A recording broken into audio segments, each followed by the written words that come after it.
오늘 우리에게 주신 하나님의 말씀은 창세기 38장 26절입니다.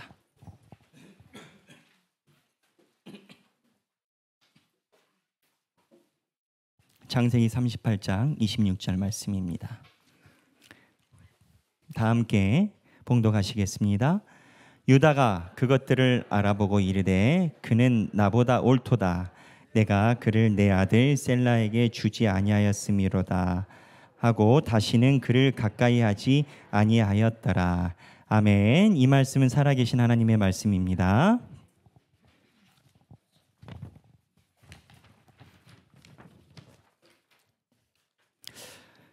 오늘 여러분들과 함께 나누려고 하는 말씀은 우리가 이번 주 BT 성경 통독 과정에서 수요일에 아마 함께 읽었던 말씀입니다. 그런데 이 말씀은 오랫동안 난의 구절 중에 하나입니다.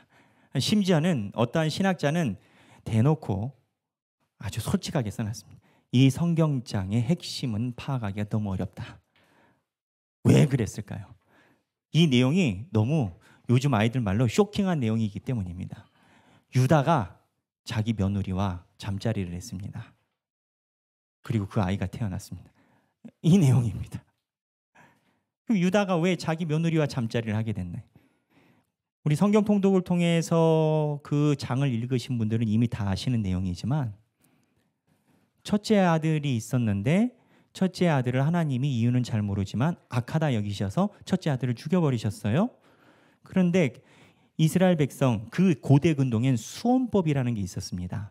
이렇게 남편을 잃어버리면 여자가 소위 아무것도 못 얻고 집안에서 이제 쫓겨나거나 이런 걸 방지하기 위해서 첫째 아들의 며느리가 첫째 아들을 잃으면 둘째 아들에게 이 며느리를 와이프로 줍니다. 우리 문화에서는 사실 이해하기가 어렵지만 고대 근동 시대니까. 근데 첫째도 하나님이 악하다 이유로 뭐가 악한지는 안 나와요. 그리고 둘째 아들에게 줬는데 얘가 가만히 보니까 이렇게 했다간 자기 재산이 나눠지게 생긴 거예요. 그랬더니 이 둘째 아들이 형수님을 아내로 안 맞아들이고 애를 안 갖게 하려고 노력하다가 하나님이 이것도 악하다 생각해서 하나님이 죽여버리십니다. 이것도 특이한 거예요. 해석이 너무 어려워요. 하나님은 모리아산에서 아브라함이 죽이려는 이삭을 살리신 하나님입니다. 근데 가차없이 죽여버리세요. 둘째. 그 다음에 이제 셋째한테 갔지 않습니까? 그랬더니 유다가 가만히 보니까 이 다말 때문에 애들이 죽는 것 같아요. 성경에는 악하니까 여호와가 죽였더라라고 이렇게 나오지만 유다는 성경이 없잖아요. 하나님이 어떻게 하는지 말씀 안 하시잖아요. 그러니까 가만히 보니까 다말이 왠지 저주받는 여자 같고 화를 가져오는 여자 같으니까 다말에게 이렇게 살살살 얘기를 해서 야, 셋째가 아직 안 컸으니까 좀 기다려. 너 니네 처갓댁 친정 가 있어. 나중에 크면 줄게. 근데 안 그래요. 그러니까 어떻게 해요? 이 다말이 가만히 있다가 기회를 잡습니다. 어느 기회냐? 시어머니가 돌아가셨어요.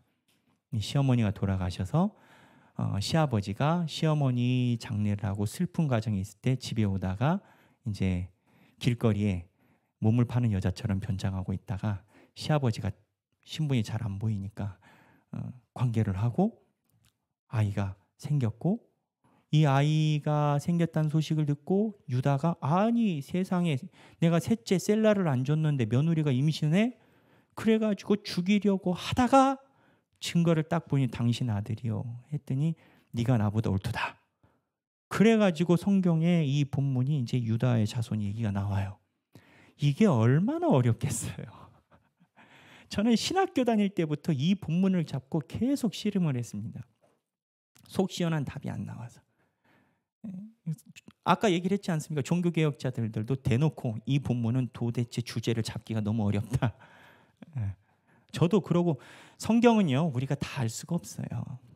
그래서 모르는 건 그냥 넘어가야 됩니다. 하나님이 문을 안 열어주시면 안 열리는 거예요. 그냥 넘어가는 거예요. 근데 이번 BT를 제가 공부하고 연구를 하면서 하나님께서 이 성경을 바라볼 수 있는 눈을 허락해 주셨어요. 근데 그 내용을 보니까 제 마음속에 무언가 그전에 경험하지 못한 하나님의 감동이 제 마음에 이렇게 터치하심을 제가 느끼게 됐어요. 그걸 여러분들과 함께 오늘 나누려고 합니다. 그러면 이 해괴망측한 시아버지와 며느리의 이러한 사건이 왜 성경에 기록이 되어 있나? 그것도 무려 한 장을 통째로 가지고 맥을 잡아야 됩니다. 하나님이 이 이야기를 하는 핵심의 출발이 있습니다. 그게 누구냐? 유다입니다. 유다는 누굴까요? 이미 38장에 우리가 유다 다말 사건 나오기 전에 37장에 유다가 등장합니다. 37자가 유다가 등장을 하는데 어떠한 일로 등장을 합니까? 유다가 자기 동생 요셉을 이집트에 파는데 주도적인 역할을 합니다. 그리고 동생을 팔아버려요. 그 본문에서 무엇을 알 수 있느냐? 37장에서 유다가 제법 영향력 있는 아들이라는 것을 알 수가 있어요. 왜냐? 첫째는 르우벤이에요. 근데 르우벤 말을 듣지 않고 형제들이 유다를 따릅니다. 요셉의 이야기를 잘 보세요. 요셉이 이야기하는 멘트보다 그만큼 준에서 많은 말을 하는 등장하는 사람이 있는데 그게 누구냐? 유다입니다. 유다의 전반적인 맥락은 이래요. 37장에 요셉의 사건으로 인해서 그때는 유다가 탈선한 신앙인이었지만 마지막에는 자기가 동생을 책임지는 유다, 우리 유다가 달라졌어요. 이게 유다의 성경의 핵심이거든요. 그러면 이제 37장에 보면 유다가 뭘 잘못했냐? 37장에 보면 요셉을 판 사람입니다. 이게 유다에게 심각한 문제가 있는 것이 유다가 요셉을 팔기 전에 요셉이 이야기한 꿈이 하나님으로부터 말미암을 수 있을 것이다 라고 파악을 했을 겁니다. 유다가 이 다음에 보면 굉장히 똑똑해요. 영향력도 있고. 근데 하나님의 상징이 있는데 밟은 겁니다. 이게 첫 번째 문제이고, 유다는 그 다음에 유다라고 기록되어 있지 않지만 아버지 야곱을 속이는 그 분위기를 흘려보냅니다. 아마 제가 볼 땐 나섰을 거예요. 뭘 속입니까? 요셉의 옷을 염소를 잡아가지고 피를 묻혀서 아버지를 속이는 계략을 팝니다. 그러니까 유다는 아버지도 속이고 동생도 팔고, 이 정도 얘기하면 유다가 문제가 있네, 신앙의 탈선이 있네 생각하는데 결정적인 게 있습니다. 이게 더 결정적입니다. 성경 본문 보겠습니다. 38장, 창세기 38장 1에서부터 3절. 38장 1에서부터 3절 읽겠습니다. 그 후에 유다가 자기 형제들로부터 떠나 내려가서 아둘람 사람 히라와 가까이 하니라. 유다가 거기서 가나안 사람 수아라는 자의 딸을 보고 그를 데리고 동침하니 그가 임신하여 아들을 낳음에 유다가 그의 이름을 에리라 하니라. 무슨 소리냐? 유다가 목사님 이 본문에서 무슨 탈선을 했습니까? 유다의 와이프가 어디 사람입니까? 가나안 사람 수아라 하는 자의 딸. 자, 퀴즈입니다. 유다의 와이프 이름이 나오나요? 안 나오나요? 안 나옵니다. 이 본문이 이야기하고 싶은 것은 유다의 와이프가 아닙니다. 누구를 얘기하고 싶은 겁니까? 가나안 사람. 유다가 가나안 사람의 집안을 결혼을 했다라는 겁니다. 이게 왜 문제냐? 에서가, 그러니까 야곱의 형님 에서, 큰아버지가 가나안 사람들 해족 속의 여자와 결혼할 때 할아버지의 근심이 된 것을 이 집안은 알고 있습니다. 이게 왜 중요하느냐? 이 집안은요, 야곱의 집안은 증조 할아버지인 아브라함부터 내려오는 신조가 있는데, 하나님이 너로 인하여 모든 백성에, 너로 인하여 모든 민족이 창대케 하고, 그리고 할아버지, 증조 할아버지, 아버지 때부터 하나님이 계속 혈통을 지켜 내려오신 것을 유다는 압니다. 그런데 유다가 가나안 사람과 결혼을 한 겁니다. 이게 왜 문제가 될까요?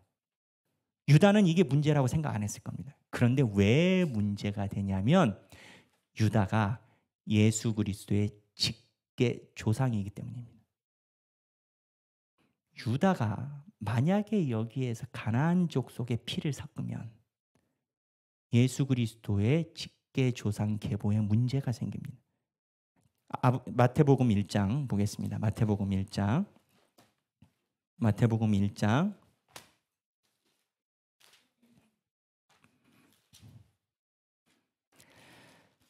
마태복음 1장 1에서부터 3절입니다.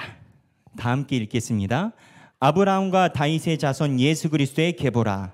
아브라함이 이삭을 낳고 이삭은 야곱을 낳고 야곱은 유다와 그의 형제들을 낳고. 자, 여기 집중해서 읽어보세요. 시작. 유다는 다말에게서 베레스와 세라를 낳고 베레스는 헤스론을 낳고. 여기까지. 자, 유다는 누구에게서? 다말에게서. 지금 마태복음에 있는 예수 그리스도의 계보는 예수님의 혈통이 아브라함 때부터 일직선으로 이어져서 흔들림이 없었다, 이거를 이야기를 하고 있는 겁니다. 아브라함의, 아니 예수 그리스도의 선조로 등장하는 게 유다인데, 만약에 유다가 이곳에서 가나안 사람과 피를 섞어서 그 계보가 이어져 갔다면 예수 그리스도의 계보가 흔들리는 겁니다. 사실 유다는요, 자기 아들이 왜 죽었는지 모를 수도 있습니다. 이 말을 하는 게 참 조심스럽지만 성경에 있는 그대로라면 이렇습니다. 하나님이 직접 개입하신 겁니다. 유다의 신앙의 탈선을 하나님이 직접 개입하신 겁니다. 어떻게 개입하셨냐? 하나님이 가나안 여자와 유다가 통혼하여 피를 섞어버리니 첫째 아들 죽여버리십니다. 무서운 하나님이죠. 둘째 아들 죽여버립니다.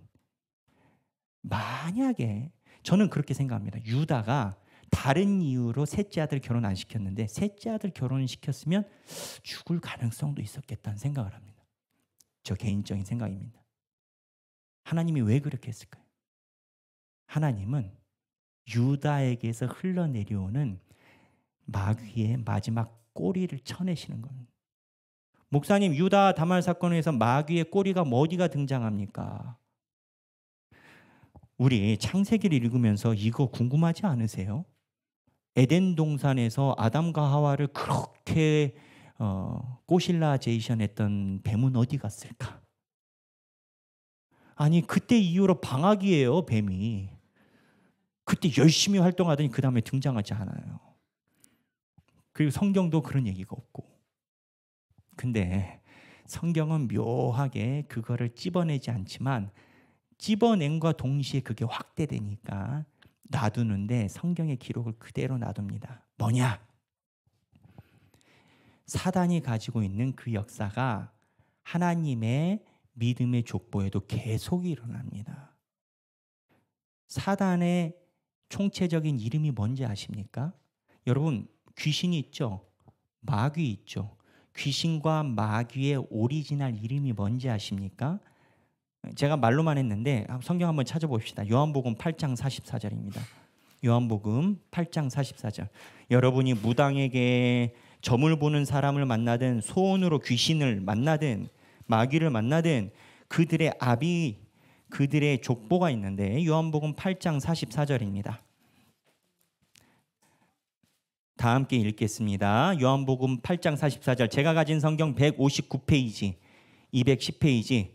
제가 방송실에 드리지 못해서 여러분 성경을 보셔야 될 겁니다. 8장 44절. 시작. 너희는 너희 아비 마귀에게서 났으니 너희 아비의 욕심대로 너희도 행하고자 하느니라. 그는 처음부터 살인한 자요, 진리가 그 속에 없으므로 진리에 서지 못하고 거짓을 말할 때마다 제 것으로 말하나니 이는 그가 거짓말쟁이요 거짓의 아비가 되었습니다. 아멘. 거짓의 아비, 거짓의 아비. 마귀와 귀신과 사탄의 총체적인 이름은 이마의 거짓의 아비입니다. 에덴 동산에서 이 거짓의 아비가 했었던 거짓의 시작은 이거였습니다. 거짓은요, 없는 데서 거짓을 만들어내지는 않습니다. 그 정도 되면 하수죠. 거짓은 어떻게 만들어내느냐? 선악과의 팩트를 부인하지 않습니다. 다만 선악과의 용례와 해석을 아다르고 어다르게 가져갑니다. 근데 이 거짓의 역사가 에덴 동산 이후에 사라졌나? 그렇지 않습니다. 창세기 12장에 아브라함이 하나님께 부름받아 아브라함을 통하여 하나님이 새 민족을 만드시려고 아브라함에게 의의 축복을 주십니다. 그런데 똑같은 12장에 무슨 일이 일어납니까? 배고파서 애굽에 갔는데 그때 애굽에서 애굽의 왕이 자기 와이프에게 관심을 두니까 아브라함은 다른 팩트만 얘기를 합니다. 내 누이요. 거짓은 사실에서 그렇게 멀지 않습니다. 그냥 나 아내이냐고 안 물어봤으니까 대답을 안 했을 뿐이지 거짓은 이런 겁니다. 근데 창세기 12장에 있었던 이 거짓과 속임, 우리는 속임이 참 부드러운 말이지만 사기 아니겠습니까? 애굽왕 입장에서는 아브라함한테 사기당한 거 아니겠습니까? 이 거짓의 영이 똑같이 아브라함이 있을 때 일생 중에 20장에 한 번 더 일어납니다. 또 와이프가 누이가 됩니다. 아시죠? 근데 이게 더 의미가 있는 게 중간에 하나님이 할례를 아브라함 집안에게 다 거행하고 이삭에 대해서 얘기를 하셨는데 20장에 또 그런 겁니다. 그러니까 우리 사랑하지 않는 이 거짓의 아비 사탄은요, 방학을 하지 않으세요. 이분도 나름 최선을 다해서 노력을 하셔요. 정말 확 그냥 거시기 한 분인데 12장에서 했는데, 근데 창세기의 족보를 잘 보면, 자 보세요. 여러분 성경 통독을 하고 계시니까 이 거짓의 역사가 아브라함 때 한 번, 두 번 널뛰고 그 아들인 이삭도 아버지랑 똑같이 자기 아내에 대해서 누이라고 이야기를 합니다. 아버지 흘렸던 거짓이 이삭 때 한 번 튀기고 야곱은 형 에서를 속입니다. 또 속이고 거짓이 나오고 야곱은 그 속임의 기술로 자기 아버지도 속입니다. 그리고 나중에 하나님이 브니엘에서 하나님이 천사와 씨름해서 축복을 줬는데 에서를 또 속입니다. 그렇죠?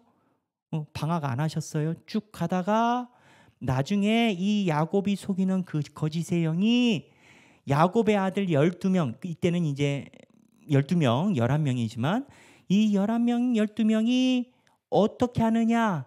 이 11명, 12명이 자기 아버지를 또 속입니다. 어떻게 속입니까? 요셉이 짐승에 의해서 죽었다.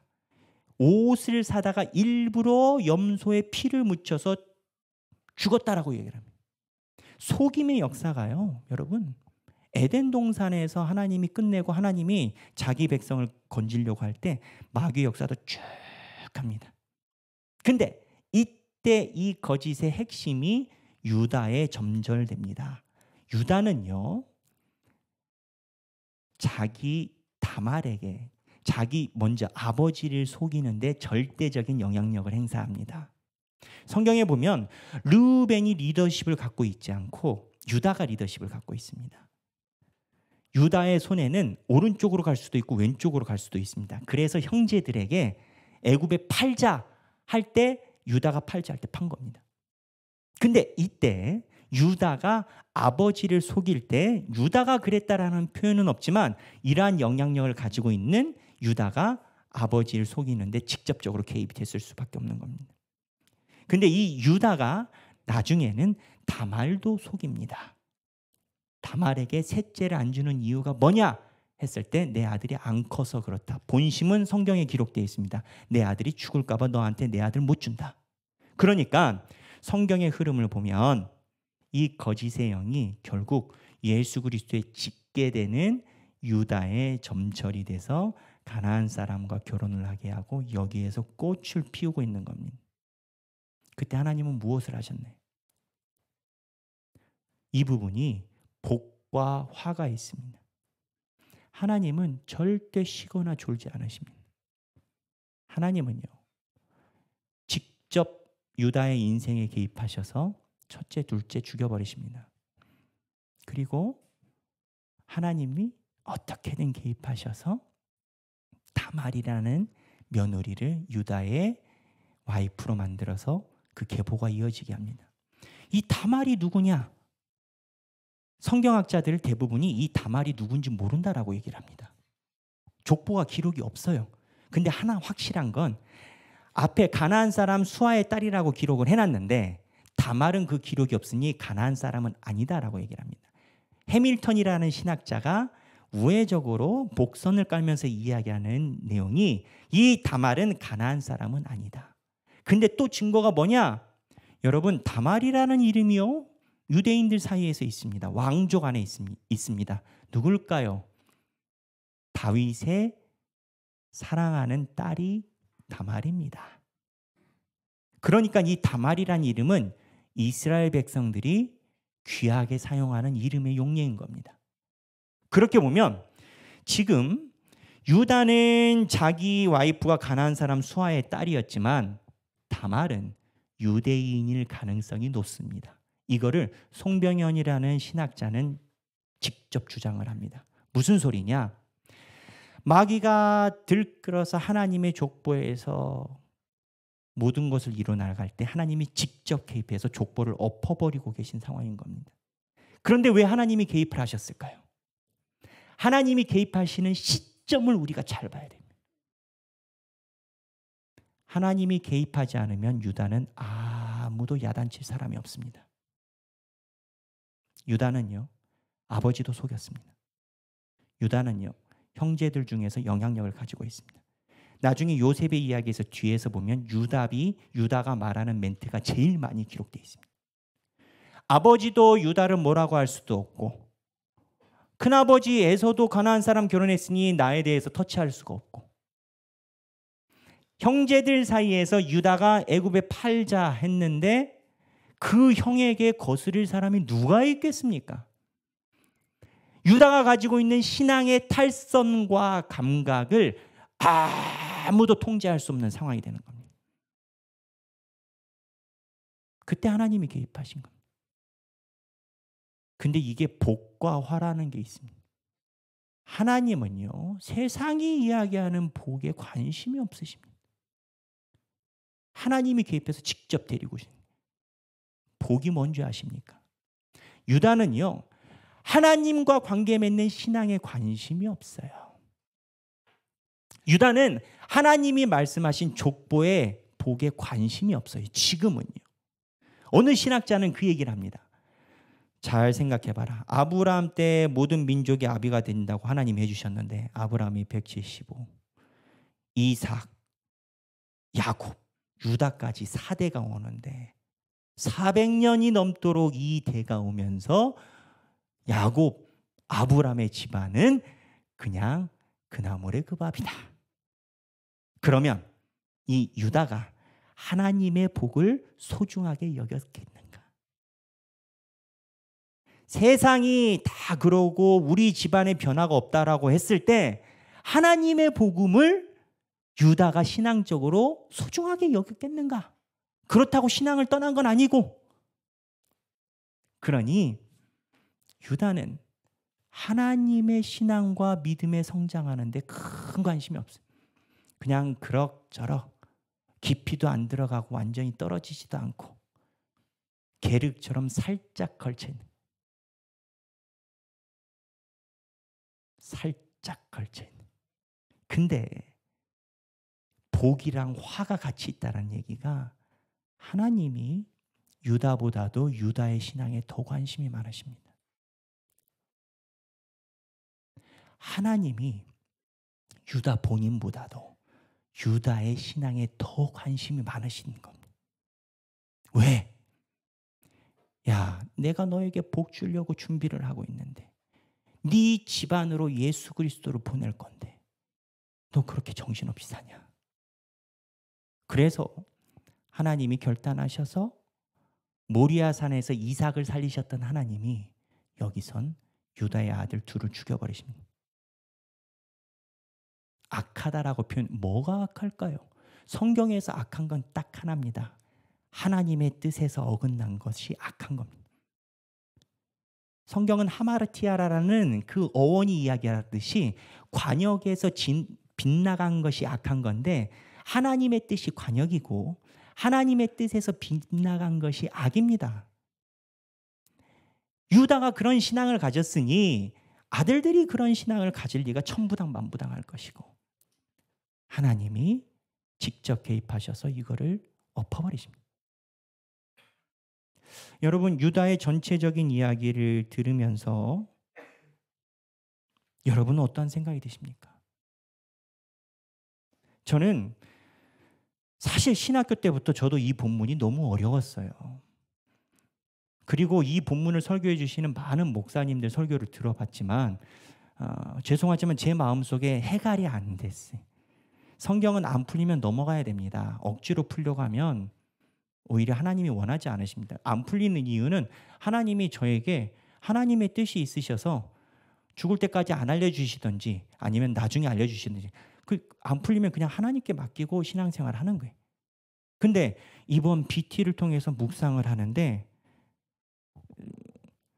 어제 오후 5시까지는 설교 이 본문이 아니었어요.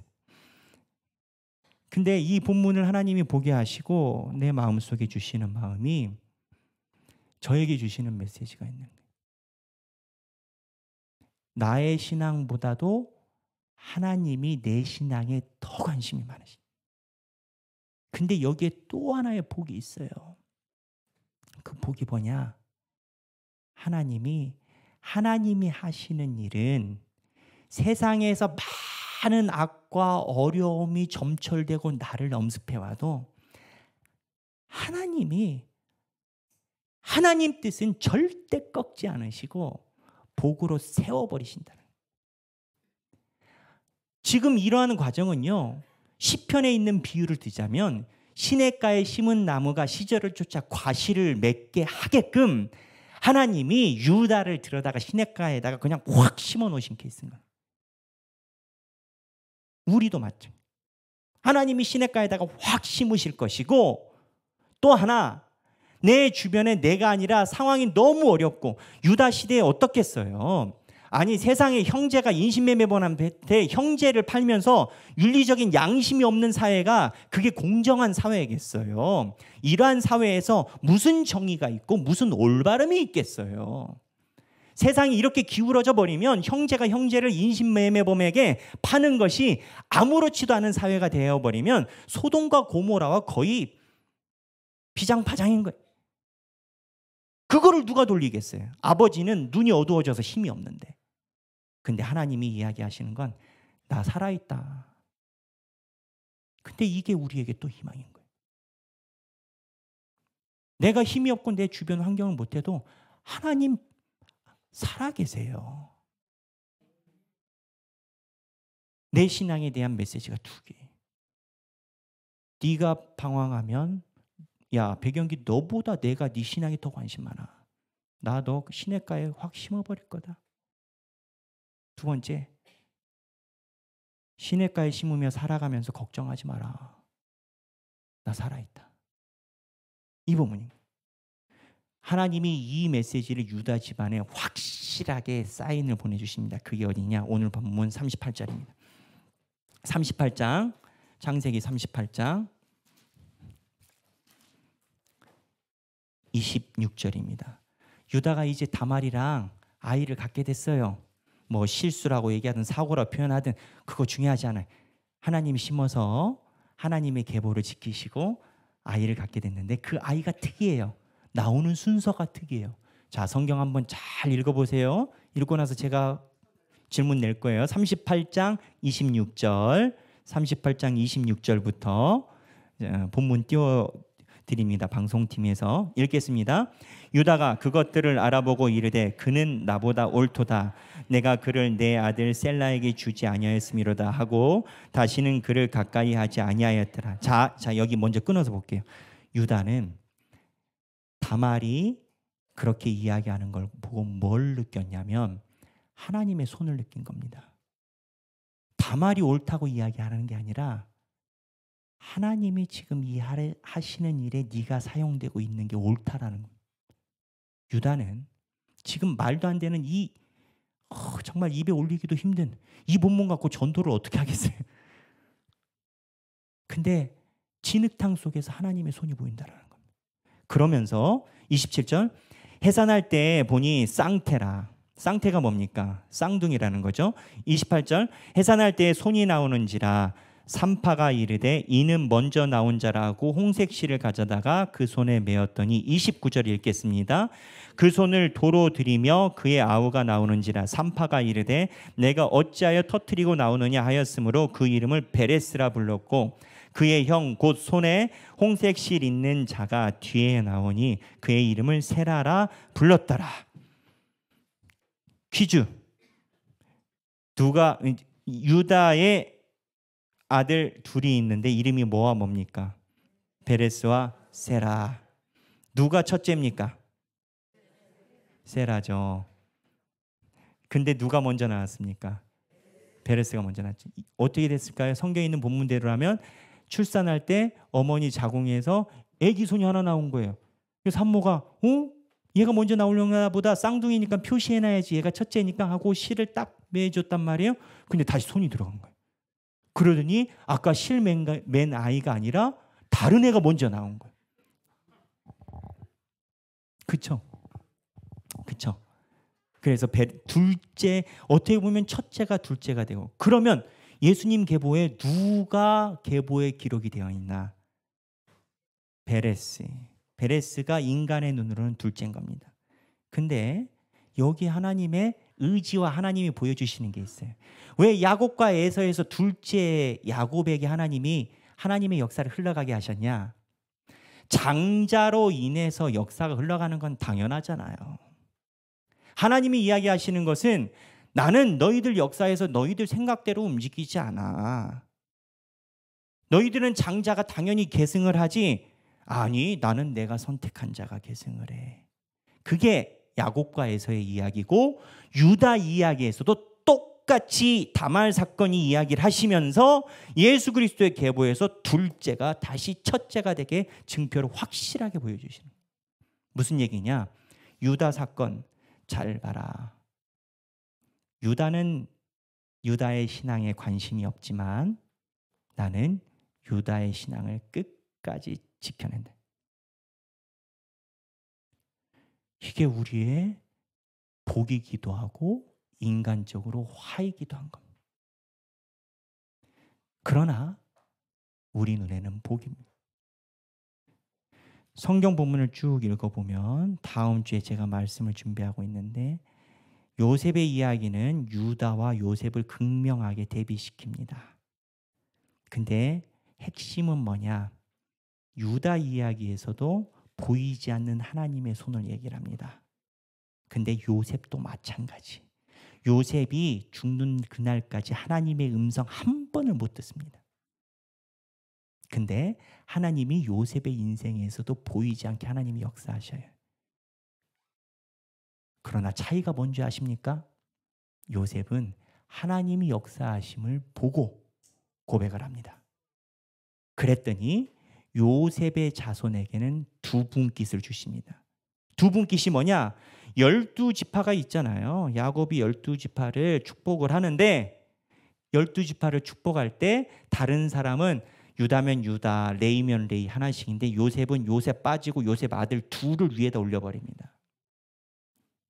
하나님의 손길과 역사를 보고 찬양하는 요셉에게는 하나님이 두 분깃을 챙겨주시더라가 창세기 말미인 겁니다.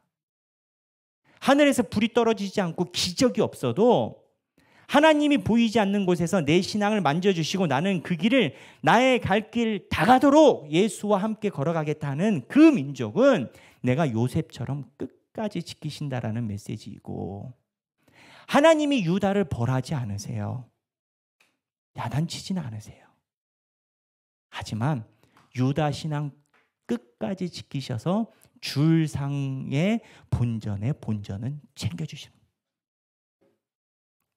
사랑하는 성도 여러분, 오늘 38장은 제가 초두에 이야기한 것처럼 굉장히 난해한 성경장입니다. 그래서 이 말씀이 주시는 내용이 우리 삶에 잘 묵상해 보면, 이렇게 오른쪽 왼쪽 생각해 보면 하나님의 만지심이 여러 각도에서 우리 삶으로 엄습해 옵니다. 유다가 아무도 통제하지 못할 때 하나님이 확실하게 개입하십니다. 그리고 유다의 삶을 하나님이 확실하게 지켜내십니다. 복일까요? 화일까요? 그러한 하나님의 나를 향한 사랑과 하나님의 만져주심이 복이라고 고백하는 저와 여러분들이 되시길 주님의 이름으로 축원합니다. 찬양하기를 원합니다. 오늘 찬양 아버지 사랑 내가 노래라는 그 사랑이라는 찬양입니다. 하나님의 사랑에 대한 고백의 찬양입니다. 이 가사를 보면 그렇습니다. 거짓이 없으시고 성실하시고. 왜 성실하십니까? 나보다 내 신앙에 더 관심이 많으시니 성실하십니다. 때로는 하나님이 내 신앙을 성실하게 하시려고 나에게 화를 주실 때도 있습니다. 유다는 자기 자식들에게 엘과 오난이 이어받지 못한 것이 아버지로서는 자식을 땅에 묻은 슬픔인지 모르겠지만 하나님 입장에서는 유다 너 포기 안 했어. 그런 메시지인 겁니다. 나를 위해서 지대하게 관심을 갖고 사랑으로 품어주시는 하나님의 은혜에 집중하는 우리가 되길 바랍니다. 찬양하시겠습니다.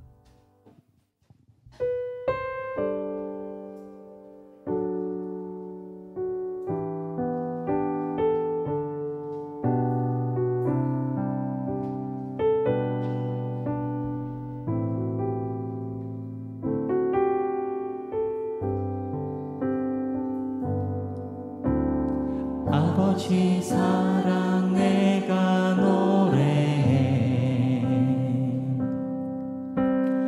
아버지 은혜 내가 노래해 그 사랑 변함없으신 거짓 없으신 성실하신 그 사랑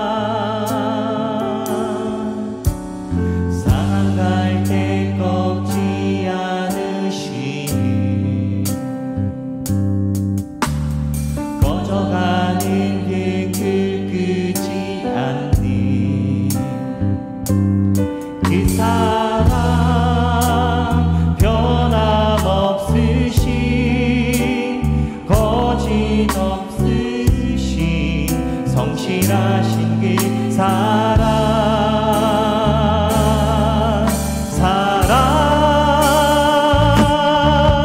그 사랑 날 위해 죽으신 날 위해 다시 사신 예수 그리스도 다시 오실 그 사랑 죽음도 생명도 천사도 하늘의 어떤 권세도 끊을 수 없는 영원한 그 사랑 예수 아버지 사랑 내가 노래해 아버지 사랑 내가 노래해 아버지 은혜 내가 노래해 아버지 은혜 내가 노래해 그 사랑 변함없으신 거짓 없으신 성실하신 그 사랑 상한 갈 때 꺾지 않으시고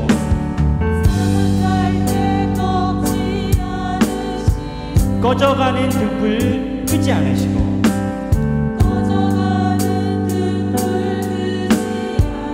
그 사랑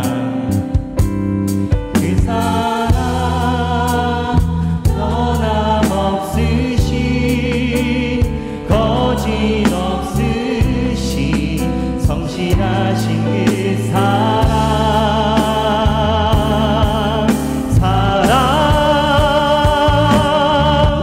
그 사랑 날 위해 죽으신 날 위해 다시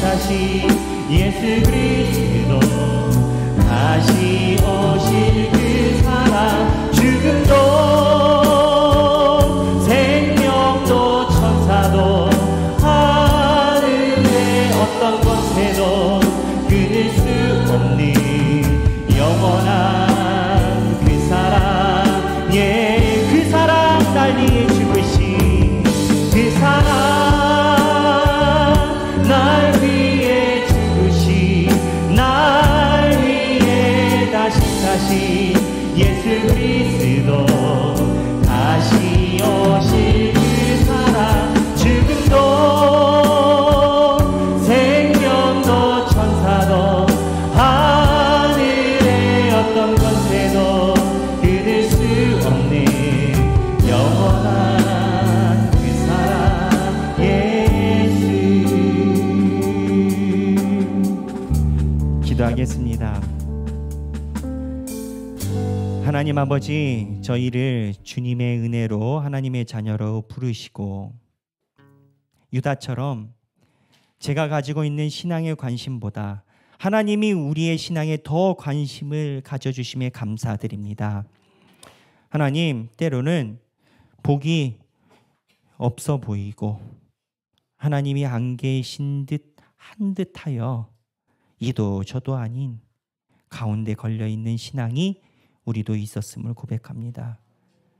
그러나 하나님이 우리를 그렇게 놔두지 않으시고 유다처럼 시냇가에 심은 나무에 심으사 하길교에서 하나님의 말씀을 보며 우리의 삶을 주님 안에서 바라볼 수 있게 하시니 감사합니다. 나보다 내 신앙에 더 관심 많으신 하나님의 은총이 우리 하길교회 모든 성도들에게 임하게 하여 주옵소서. 그리하여 우리 모든 하길교회 성도가 하나님이 축복 주신 12지파의 축복이 우리 안에 그대로 임하게 하여 주옵소서. 감사드리며 사랑이 많으신 예수님 이름으로 기도합니다.